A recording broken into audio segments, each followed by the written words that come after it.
Welcome to the November meeting of the Redevelopment Commission. I've determined that we have a quorum. Thank you very much, ladies. And the first thing on the agenda today would be the approval of the minutes. You have to have a roll call of attendance. Jerry's online. Not for attendance, but for all votes, we'll have to have a roll call vote. For all votes, yeah. Yeah. Okay. And if the commissioners have had an opportunity to review the minutes, I would entertain a motion to approve them. Motion to approve the minutes. Second. Made and seconded. Roll call vote, please. Commissioner Clifford, Yes. Commissioner Sullivan, Yes. Commissioner Howard, Yes. and Commissioner Klein. Yes. Thank you. Next on the agenda is the approval of claims and purchase orders for payment. And we've all had an opportunity to review them. Any questions regarding those claims and purchase orders? I have a comment. Yes, sir. And I have a question. You'll see a CSX line item. Yes. That $17,000 is the fee that CSX charged us to have a safety official on site while the ditch was being built out. Right. So you know that's what that is. Yes, sir. The Barnes and Thornburg invoices, I will go ahead and comment on that. That was the fees to deal with the sale of the two sites we've sold, the $43.99 and the $10,168. Okay. Thank you, Dan. And maybe that was the question that I had. Dan, on the third page, it says Barnes and Thornburg, date 11/9/23, but then the description says through February 28th, 23. Why would we be paying a claim from February? We're not. That should just be the 11/29/20. But then there's one on the first page too. One is his regular consulting agreement for being here and his other services. One specific one I referred to on the back was for those two transactions. So tell me again where you are. Third page. Last page, Dan. Under the description, it says through February 28th, 23. 0876. That is his regular monthly consulting. That's for attending meetings. That's just. But my question is, why would it say through February? Because his contract's through 2/28. That's his monthly contract. They just picked that up off the contract. 2/28/23. That's 2/28/23 is, Well, I was thinking 24. Yeah. it says Can we set 28/23. that one aside until next month and, Yes, we can get that clarified. okay. And with setting that aside, I move a motion for these to be approved. Did we set that aside and you move to approve? Second, please. Second. Moved and All second. right. We've got a motion, a second to approve all claims with the exception of the Barnes and Thornburg Thank you. invoice number 3080429. Yes. Roll call vote for approval. Commissioner Clifford, Yes. Commissioner Sullivan, Yes. Commissioner Howard, Yes. and Commissioner Klein. Yes. And I've made Thank you. a note to get that clarification. Thank you. Thank you. Good day, sir. Do you have comments concerning the financial reports? Yes. Please.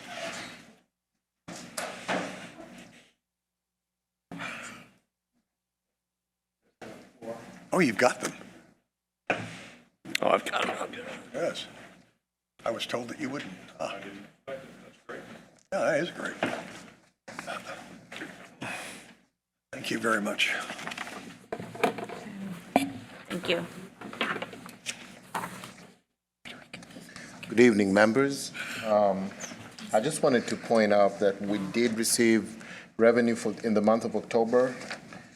As you can see on our one of the operating accounts, which is 406, then that would be on page 2, Redevelopment Capital Account Fund. We did get the $130,000 from the sale of the property on, I believe it's on Pendleton Pike. Yeah, 56th Street, yeah. And then we have we also got some 28,000, which it just says refund, so I believe we might have overpaid at some point. But it was a refund that came back to us. Okay. I could dig in further to figure out who really refunded it. Okay. That's the revenue that we got in the month of October. But other than that, just the usual expenses. We got the, service fees, the engineering and the debt service, professional services, I'm sorry. That's pretty much all change that we have in our Thank you. operating account. Questions or comments from the commissioners?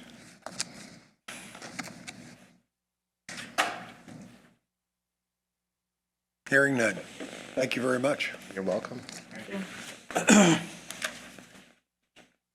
Mr. Zerner. Going to discuss new business first. So the agenda has sort of changed since it was produced on Monday with Tuesday's election outcomes. It's been absolutely a pleasure and delight to serve you, but you need to know that I've submitted my resignation to the city, to you all officially as of yesterday. My last day of serving you will be at the RDC meeting on December 14th. So it's been a delight to have your trust and develop the friendships we've had in addition to accomplish as much as I think we've accomplished. During the next 30 days, it's my intention to prepare an exit report for you all, kind of a recap of the major things we've accomplished, the things we have in place to go forward, and what's remaining to allow those to go forward so the next administration can pick them up should they choose. And then I'm going to offer a sort of an issues and opportunities review of what I see for the city of Lawrence as the challenges and opportunities going forward. I'll be presenting that to you at the December 14th meeting. In addition to that, I'm organizing all the files that have occurred since 2021 during my tenure. I'll have those in format that could be turned over to the next administration. So that's what's coming up. And so when you look at that, when I was going to talk about Pendleton Pike redevelopment focuses and challenges, there's really not much for me to talk about there because I won't be here to tackle that. I'll put that in my report though. I don't think we're going to have any city comments and updates today. So we'll move to old business. CSX drainage ditch update. The final punch list is being conducted either this week or next. We'll have that completely wrapped up and should have all the final bills and everything in place to accept on our December 14th meeting with HWC present. I will tell you it's looking great. What a change in the drainage and all that's going to make.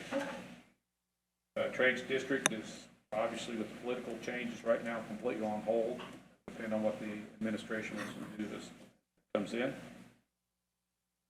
The biggest thing for you today is, as you know, we had the $400,000 brownfield grant. It's critical that we have a qualified environmental professional on board in VCA for the last two city grants.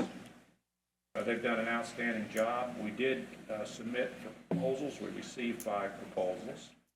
5 persons scored those proposals. Those included Tyler Dowdett, Reggie McGregor, Jerry Clifford, Corey Korn, myself. Out of the 5, the 2 firms that scored the highest, considerably above the others, were SME and VCA. This afternoon, we conducted the interviews of those 2 firms with 4 people scoring. It was Jerry Clifford, Tyler Dowdett, Corey Korn, and myself because Reggie was out of town. And the results came out, 393 for VCA, 341 for SME. Both were outstanding firms, both had the credentials, but I think everybody felt that VCA was far more experienced in every regard and it served the city excellently for almost 12 years. And there wasn't any reason to change, plus they helped us secure this $400,000 grant. I'm just reading between the lines now as I give you that overview for those of you that haven't been involved. So what I'm looking for this afternoon, because it's imperative now as we start the transition to the Whitfield administration, that they have a firm on board that understands the grants, understands where we are, understand that money exists, understands how to use that money and help them get their hands wrapped around this. I'm asking that you authorize me and Mr. Sturwold to receive the contract from BCA to serve as the qualified environmental consultant, environmental professional consultant for the 2023 EPA grant. And once we get Mr. Sturwold's approval of the contract, Mr. Clifford to sign, so we can have that in place for the new administration. I'm asking for that. I'd like to make that motion now if I can. The $400,000 grant, how long does that go for? 4 years. 4 years. From October 1st of 2023. That will also tie in, it's a great question, Cheryl. There is a, you recall there's about $47,000 left in the 2019 grant that we got an extension for that has to be spent next year. It's restricted to petroleum-based sites, which makes it a little more challenging, but BCA has already got a plan for that as well. So just the continuity of having BCA on board, plus it was a very fair process.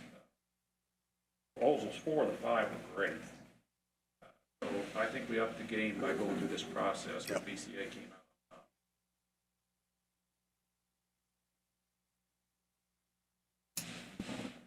Mr. President, back to you. Thank you. I'd like to make a motion that we immediately execute a formal agreement between the RDC and the chosen qualified environmental professional firm, which is BCA. And I do have one more comment. I'll be sure that everybody understands. This will not be a financial obligation of the RDC because BCA will be paid totally 100% in grant proceeds. Correct. To serve the city for the duration of the 4-year, $400,000 community-wide assessment grant. And I'll give you that, Joe, so you can have the motion. Okay, thank you. Oh, thank you. Do I have? I'll make a second, if someone hasn't already. Thank you. So we have a motion, a second. We'll do roll call vote for approval of the motion made by Mr. Clifford, Commissioner Clifford, Yes. Commissioner Sullivan, Going to vote no. Commissioner Howard, Yes. Commissioner Klein. Yes. Thank you. And that is approved. Okay, next I'm going to see if Chief of Staff Corum would like to make any remarks related to the Ready Grant. Or anything else while you have the podium. Hello, thank you so much.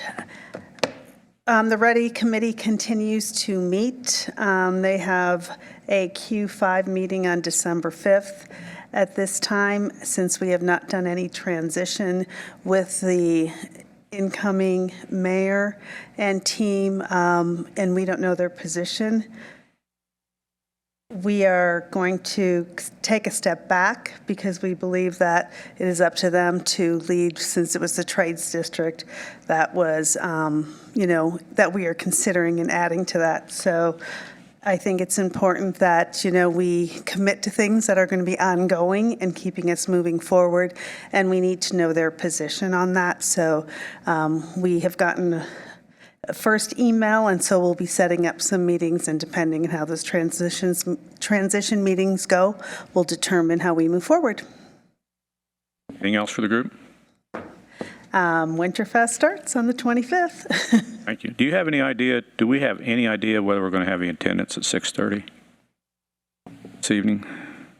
I spoke to a few people, and I know Brad Kloffenstein said that he was planning on being here last I talked with him, but I don't know, if anything's changed. I have a few people who said they were aware of the meeting.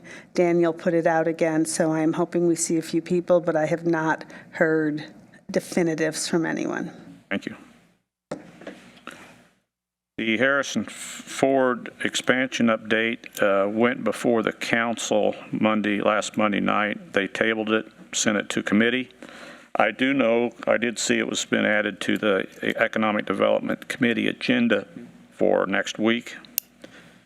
So I have every reason to believe that will probably move forward.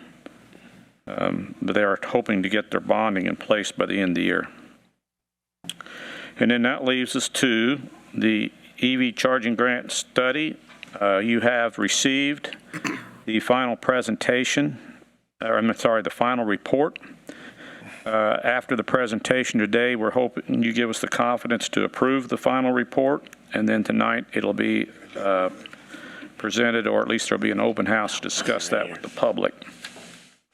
Before we turn it over to Cheryl, that kind of concludes where I am. Does anybody have any questions for me regarding anything else?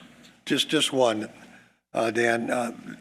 Would you happen to know the target completion date for the Keystone project development? Corey, it was 2025. Thank you. Late summer of 2025, if I remember right. Thank you. Okay, and with that, Cheryl and Lockmuller Group, we thank you for your work. All right, thank you, Dan. Can you guys hear me all right? Yes. All right, well, hello, Redevelopment Commission. Very excited to present to you today the culmination of several months' work working on your electric vehicle charging stations plan.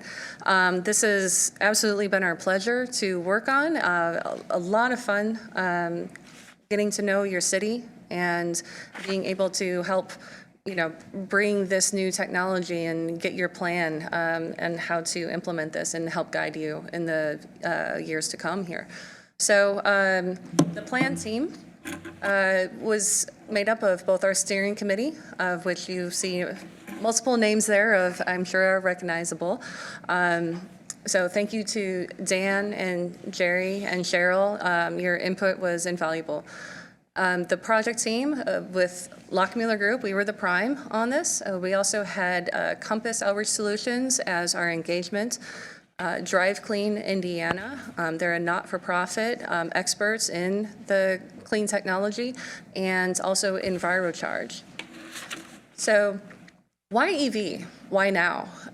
There's been a lot of technological advancements in the past decade or so where, the upper right graph, you could see back in 2011, really you weren't getting a lot of range on these electric vehicle cars. And through technology since then, cars are getting up to, 300, 400, almost 500. I think there's one car that is up to 500 now, miles of range as compared to a decade ago when they were getting 100, 150. So that has really been a game changer, especially for us in the Midwest, where a lot of people were resistant to EVs, one, because of that technology, because of that range anxiety, not having a station nearby, because we just have so much more land to cover out here in the Midwest. Also, just generally, there's more environmental concerns, that are trending across the nation.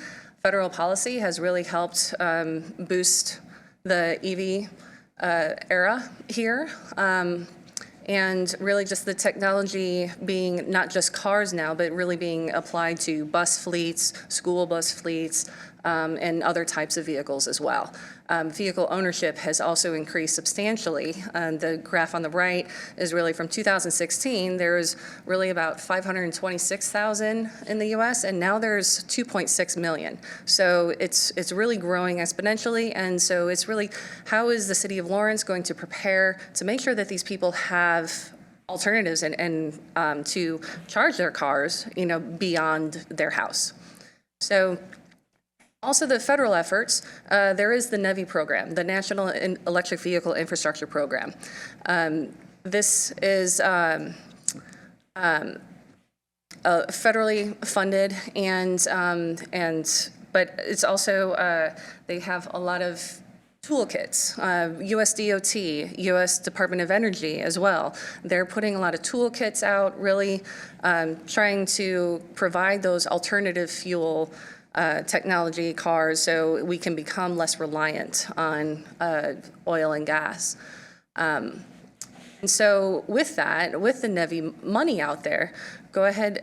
There's also been some state efforts. So the state efforts are basically coordinating with that federal NEVI program as to how to spend that money, those alternative fuel corridors. A lot of those AFCs is what they're referring to.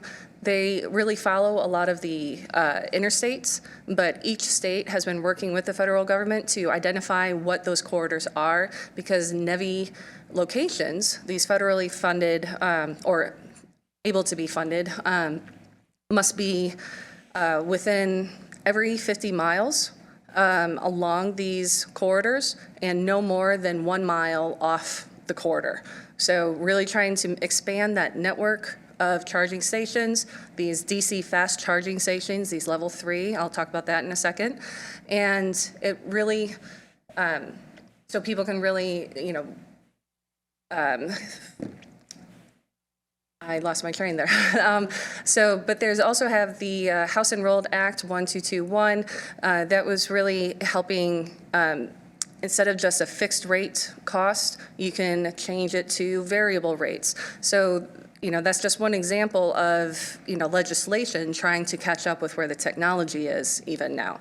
So, the batteries in the cars can, are taking great strides, and now it's the governance that is trying to say, whoa, how do we legislate these and how do we include these in here?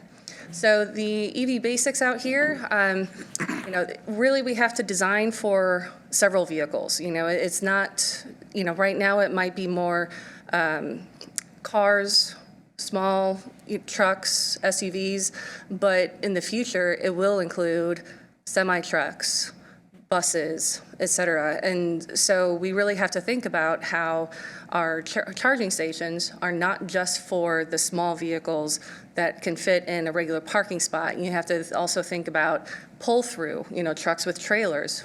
How do they potentially, kind of like a gas station. You might pull up parallel to the pump. It's not like a regular parking spot where you pull in because they might be too long. So there's 3 levels of charging: level 1, level 2, and level 3. Level 1 is really those residential where you can literally just plug it into a normal outlet in your home. Level 2 is a little bit faster charging. You see these a lot at office buildings where it might take, say, 4 to 8 hours to charge your car to full, but it does take a little longer yet, and then the DC fast charging, that you can get pretty good charge after 20 minutes, 40 minutes, and be on your way. So while there's also a substantial financial investment in each of these. So, level 1, like I said, you don't really need extra equipment in your house. Level 2, it's probably, a few thousand, $2,000 to $3,000 to install one in your home if you needed that faster charging at home, because the level 1s could take up to, say, 12 hours even. But the level 3, you start getting into several $100,000 to $1 million, especially if you have multiple of these in a site. So it very much escalates very quickly with the more power that you're drawing with these level 3 versus level 2, for instance. So with this plan, we did not only do analysis and look at the history here and the trends. We wanted to make sure that we heard what the people were saying in the city of Lawrence. And so in the engagement summary, we did have an online survey, one for residents and one for businesses.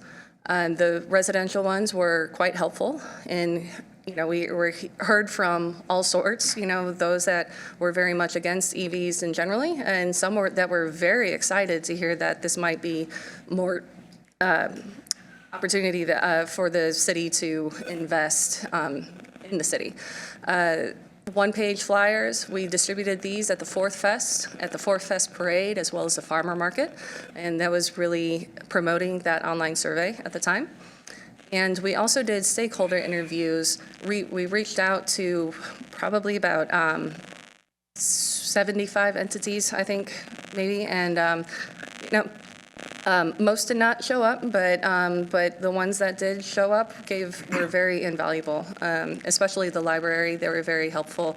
The library did just open your very first public EV charging station in the city here. So congratulations to the library. That's great. And so you see some of the obstacles. We're just saying, is it the cost of EV? Is it the charging station availability? And as you see in the chart on the top, it was really the availability of charging stations that are really, 80%, almost 75 to 80% said that is really something that is hindering them from buying an EV in the first place. So along with the engagement, we wanted some numbers to back it up. Like, where should we put these? One, we wanted to make sure that these are equitably dispersed throughout the city. And so we performed a gravity analysis looking at where your density of population is, where your office population, where your heavier streets are with the daily traffic that is going right by. And also we did calculations to see how many charging stations, based on some of these federal toolkits that I mentioned earlier, how many would the city of Lawrence need by 2030 or so? And so it was approximately 80. It was anticipated by 2030 to serve the expected population of EV vehicles in the area. So the area in blue is also very important. That is our environmental justice area and historically disadvantaged areas.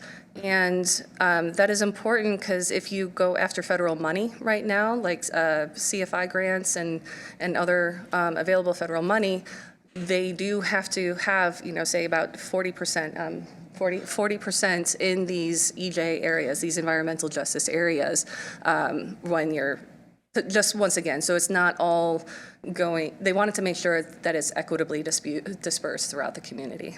So of the several sites that we identified on the left screen, we kind of wanted to do a little bit deeper dive saying on the right screen. So kind of saying these are basically the 5 locations, approximate locations, where you should probably start your investment. So yeah.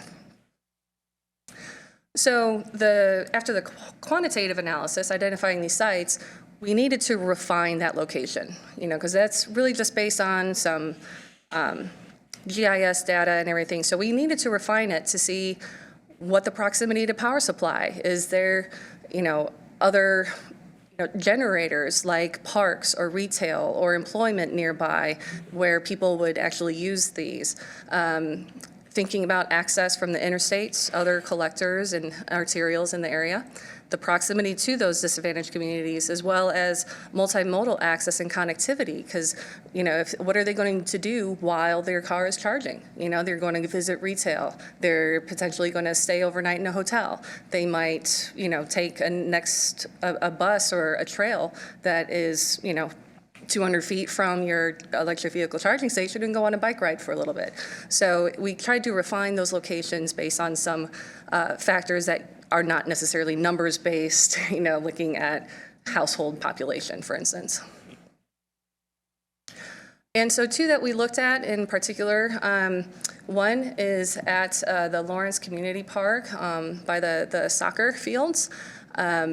That is the one on the left, and we modeled this both during the daytime as well as nighttime. So what this is kind of showing as well is some of the features that are important for some of these charging stations. Some are required and some are nice to have.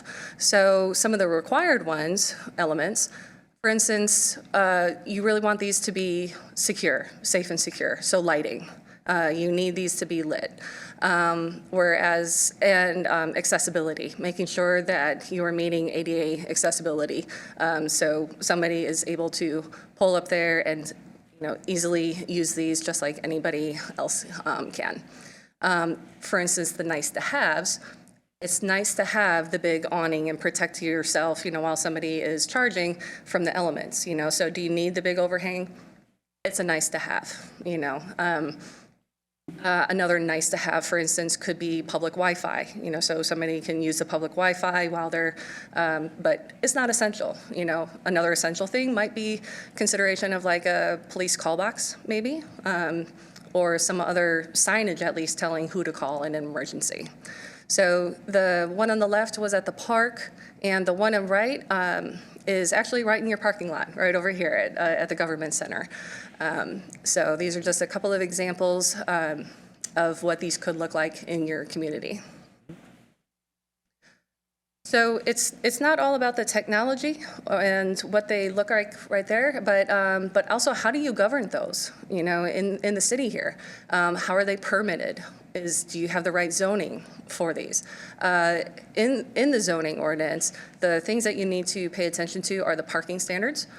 For instance, if it is, does it act like a parking spot? Think about a gas station, a fueling station, I guess we should call them now. You know, is it a parking spot, or, you know, because somebody can park there and, you know, hook up their car to EV and start charging, you know, while they go to the convenience store, or is it EV spot or is it a charging spot, you know, or, you know, just a regular parking spot? And does that take away from the minimum numbered of parking spots that are required per your zoning ordinance for that type of use? So thinking about your parking standards, but also developing how-to guides is also recommended. So say you are a private sector developer wanting to come in and develop a site and they're interested in electric vehicles. Where do they go? You know, here's the permits that you need to get. Here's who you need to contact. You need to contact AES Indiana. It's kind of giving them this checklist and how they can move forward with these. I already mentioned the required versus amenities. We have a few pointed out in the graphic there. And one of the things we talked about in this plan is also the options for the role of the city in this. They could be a landowner, they could be an actual EV charging station owner, or they could also maintain these. There's also, if you don't want to be in that owning and maintaining space, there is a potential just to be a partner with the private sector. For instance, you could partner with the private sector and, you know, perhaps they put in money or you put in money or both, and you can act as that applicant to get some of that federal money for these sites to help them out and help these be a little bit more affordable. And so when evaluating what some of those partnerships could be, we do have in the plan what a sample project evaluation criteria could be in, you know, so you have a, once again, equitable way for you to decide if you are going to partner with somebody or not. You know, are they meeting your minimum criteria in order to partner? So to implement these, you know, we've figured out where they're going to go. We know what we're kind of thinking, what they might look like. How do you implement these? And so you first start off with site selection, which, you know, we started talking about a little bit already. Then you need to talk to AES Indiana, you know, that utility coordination. They will need to know because they've got to get you power, you know, especially if it's level 3, that's special considerations going into that. They need to decide how you're going to contract it and operate it. Are you going to be an owner or not? Throughout the process, the city was kind of saying, we're likely not going to be an owner, but you never know. So at least you have the information if you decide one way or the other in the future. And also we talked about O&M agreements and, you know, discussed in the plan some of those things that you really ought to think about having in your O&M agreements, such as in the event of a disaster or a power outage. You know, is it in front of the meter or behind the meter? Who's responsible or liable? You know, does that fall to the site owner or does that fall to the owner, the operator, you know, for lost, you know, not lost wages, but if you know what I mean, like the lost revenue if the power is out. So we give some examples in the plan of things to consider in the O&M.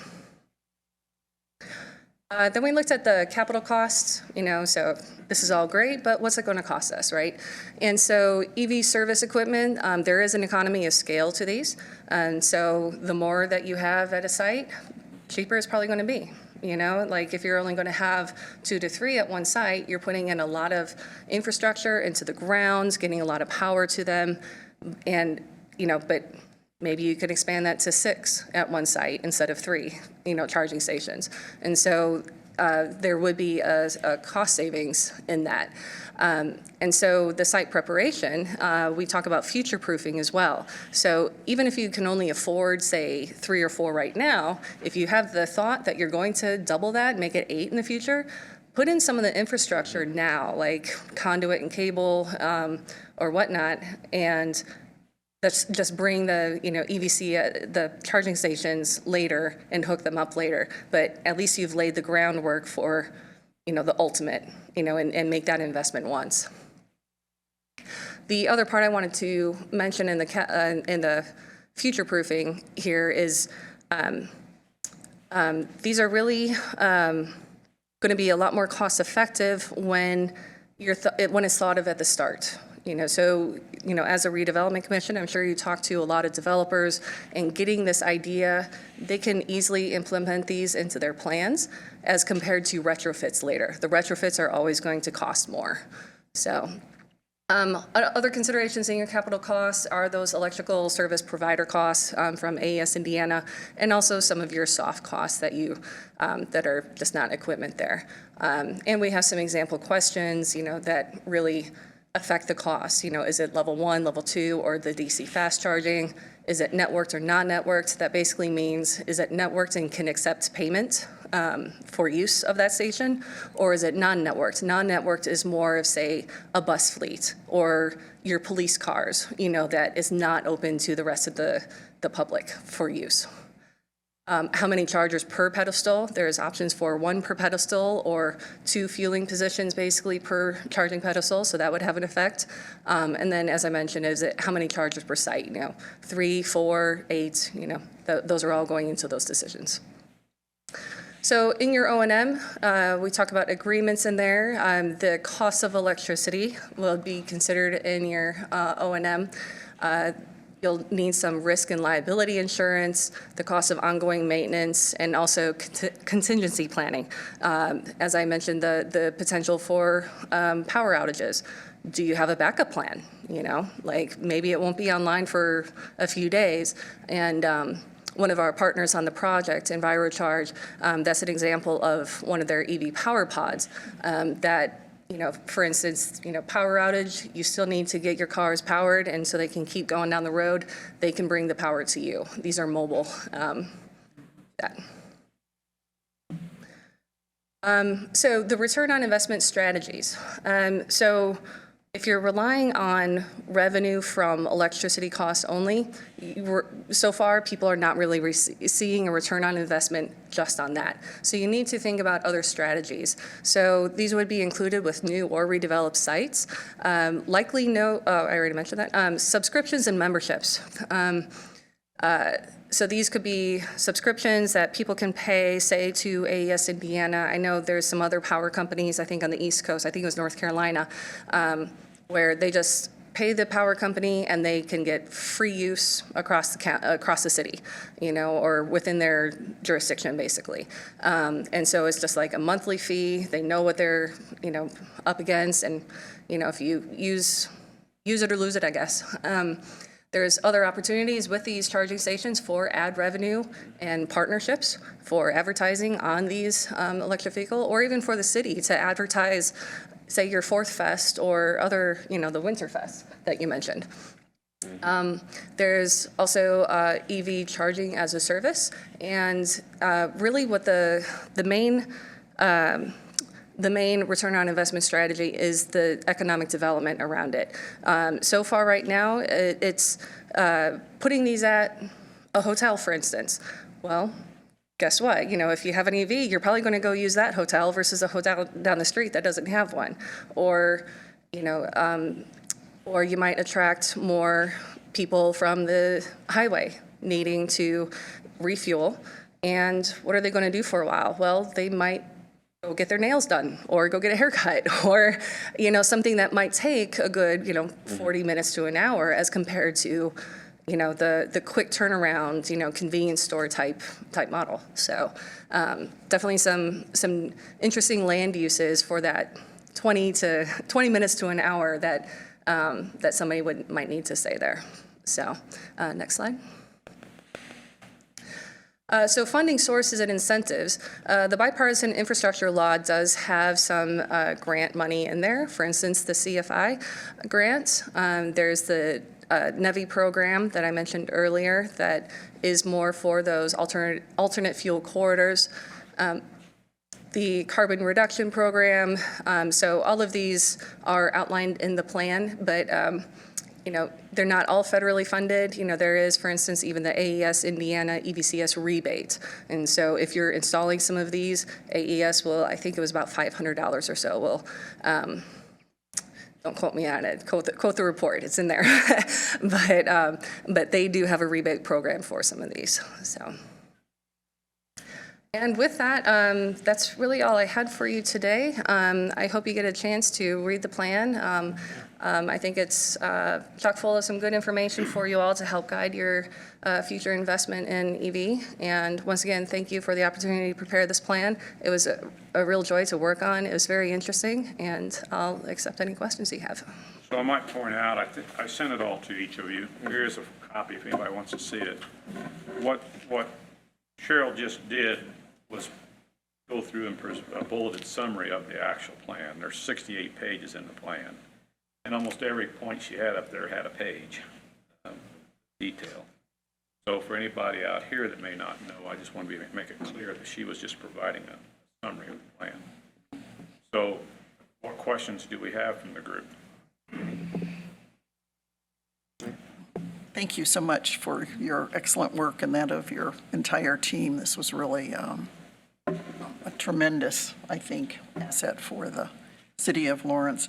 Could you remind us what cities you could point to that are models, maybe in the Midwest, that may be a year, 2 years ahead of Lawrence that we could learn from what went right, what Sure. some of their challenges? Sure.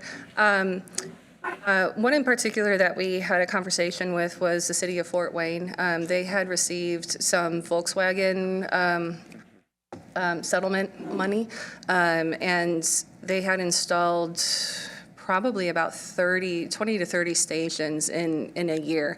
They did not necessarily go through a full plan set, and I mean it was sketched on aerials and said, here, go build it, and they definitely had some things that went well. They definitely had some things that did not go well and that they learned from, and so, but that was probably just last year that they did that. So thinking about another one in Indiana at least.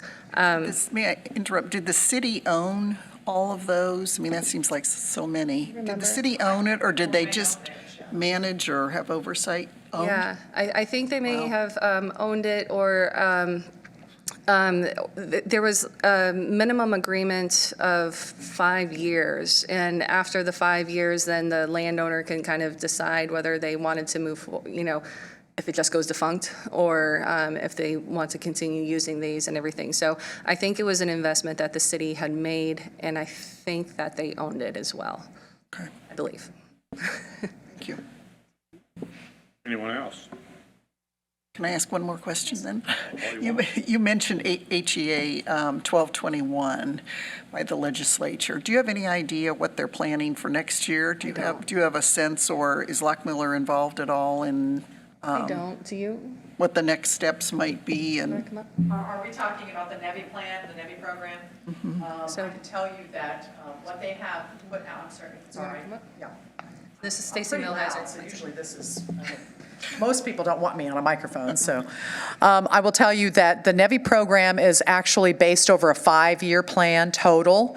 And so that money is released per year, per phase is what it is. And it should all be released and finished up. And I'm going to say that the release itself is going to be finished within 5 years. The plan for Indiana was that the NEVI program was going to be built out and commissioned and ready to go and put online. And I think that is, I have a personal idea that that's probably going to be end up pushed out a little bit, but the funds themselves will definitely be released within 5 years. So, and then at that time, most likely near the end of that, the 5-year point is when they're going to be kind of taking a look at what has changed technologically, because there's a lot that's happening in a good way, and that's going to kind of redirect how it is that they start to think about their funding, where that needs to come from, and just kind of reevaluate and assess where they need to go from there. But 5 years, let's just say 5 years, okay? 2027, maybe. Thank you.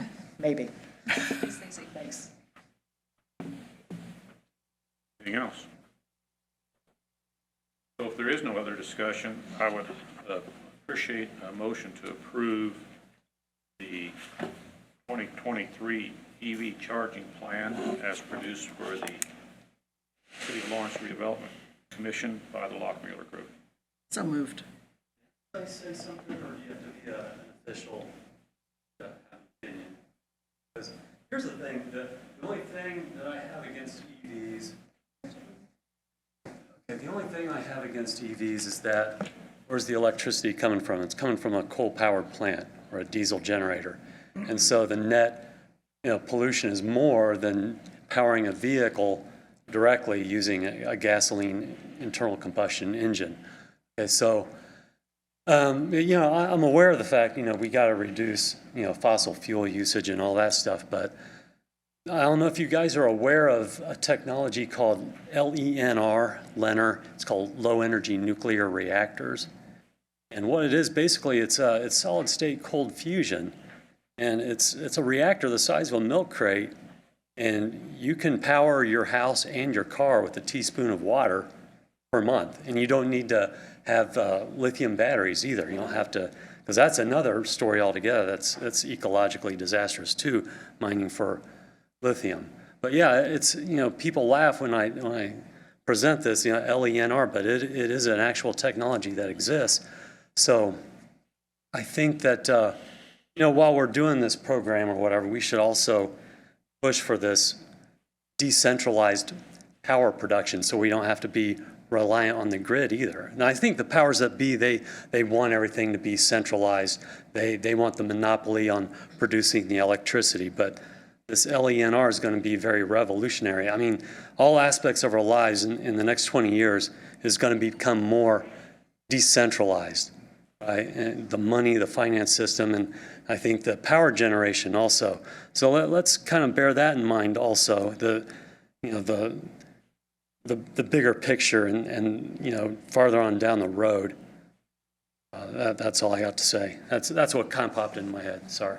Well, we appreciate the remarks. Yeah. The purpose of this particular group, though, is just to have the city in position to accommodate the number of people that may have electric vehicles. We're not here to debate the technologies or that. So, but we appreciate your remarks. If I may, that reminds me, thank you, because it reminds me of something I did want to mention is, this did focus on electric vehicle charging stations, but I think a lot of the guidance, particularly in the governance, could also just be alternate fuel, like whether it's hydrogen or hydrogen fuel cells or whatnot. So I think some of those recommendations can be applied to multiple types of energy. Good point. Yeah. So I think you have a motion on the table to approve the report. Yeah. Second. All in favor? Second. There you go. We have a motion. I think Commissioner Howard beat you there, but that's all right. We'll do a roll call vote for approval.